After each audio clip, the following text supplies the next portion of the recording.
Finally, we can just get back to basketball. The trade rumors are behind us, at least for now. No more bickering about All-Star Game snubs, though Norman Powell certainly deserved to be in it. But now, it's time for the stretch run. The final third of the NBA season is upon us. So, what can we expect?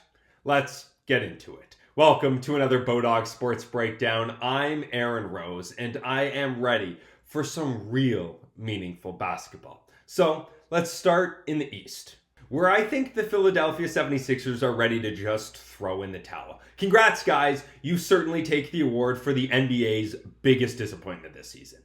Everything that could go wrong has gone wrong in Philly. It looks like the 76ers have essentially quit on Nick Nurse. And now, the only hope for Philadelphia is their top 6 protected first-round pick. At this point, the 76ers have to do everything in their power to keep it.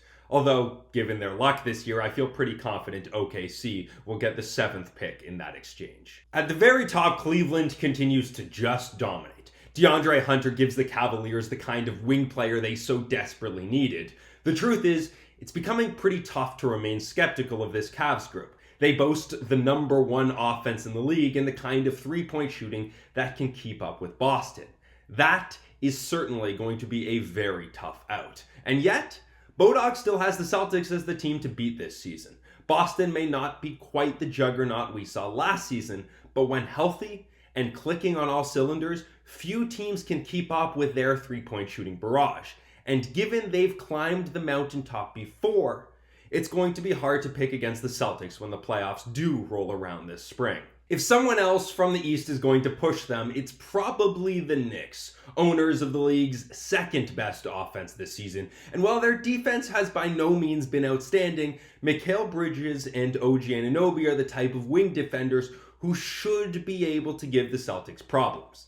In the West, it kind of feels like it's OKC and then everyone else. The Thunder have by far the league's best defense this season, and that's been largely without their starting front court healthy this season. The question is their offense. Shai Gilgeous-Alexander is borderline unstoppable, and an obvious favorite for the league's MVP. But if OKC needs more, Jalen Williams and Chet Holmgren need to be able to step up and help out. As for the rest of the conference, the only team that should really scare them is Denver, who seem to have refound their groove this season.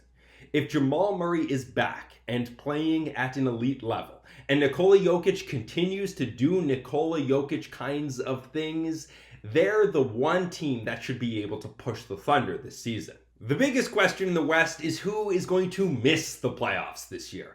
Phoenix is on red alert. They're already on the outside looking in and have the toughest remaining schedule this year. If not for Philly, they would be the league's most dysfunctional group this year. Then there's Dallas, the laughingstock of the league, who traded away Luka Doncic only to see Anthony Davis immediately go down with injury. And given the rest of their front court is already out, the Mavs may be sitting on the outside of the playoff picture looking in.